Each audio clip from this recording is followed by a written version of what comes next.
Wait wait wait wait wait.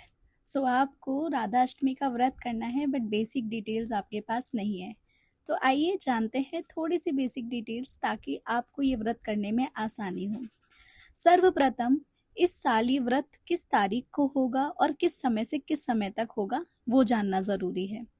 तो इस साल ये व्रत आपको 31 तारीख की रात से शुरू करना है, मतलब कि 12 बजे से, और जो कि सुबह 1 तारीख की सूर्योदय तक चलेगा।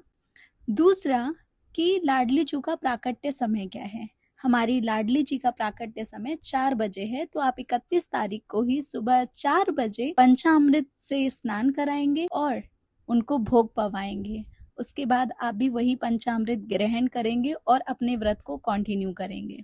कई सारे लोग इस व्रत को दोपहर के 12 बजे ही खोल लेते हैं, परंतु हमारे शास्त्रों में लिखा हुआ है कि कोई भी व्रत वो ब्रह्म मुहूर्त से शुरू होकर के अगले दिन सूर्योदय तक चलता है। तो आपको भी इसी चीज का पालन करना है। हालांकि ये आप पर डिपेंड करता है कि आप इसे निर्जला रखना चाहते हैं या फिर फलाहार के साथ रखना चाहते हैं। इसके बाद आता है कि हमारी लाडली जू का प्राकट्य किस प्रकार करें। तो आप उनके लिए आज ही कमल का पुष्प ले लीजिए और उन्हें रात में 12 बजे के बाद उस कमल पुष्प के अंदर ही छुपा कर रखिए। 4 बजते ही आप हमारी लाडली जू का मुखारविंद देखेंगे और उनको स्नान कराएंगे।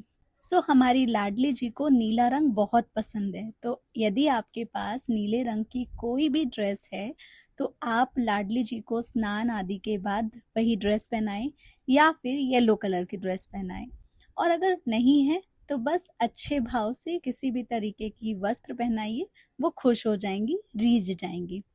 अगला पॉइंट है कि यदि आपके पास लाडली जीव ना हो तो आप प्राकट्य किस प्रकार करें। यदि हमारे पास लाडली जीव नहीं भी हैं, तब भी हम ठाकुर जी को लाडली स्वरूप में मान करके उनका भी अभिषेक कर सकते हैं। उस सेवा को भी पूर्ण माना जाएगा।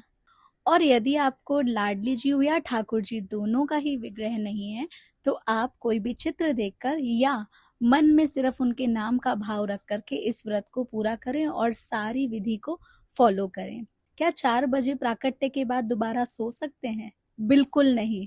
4 बजे आप लाडली जी के प्राकट्य के बाद सोएंगे नहीं, अपितु उनके नाम का जप करेंगे, या फिर किसी संकीर्तन को सुनेंगे, या किसी संकीर्तन को ज्वाइन करेंगे।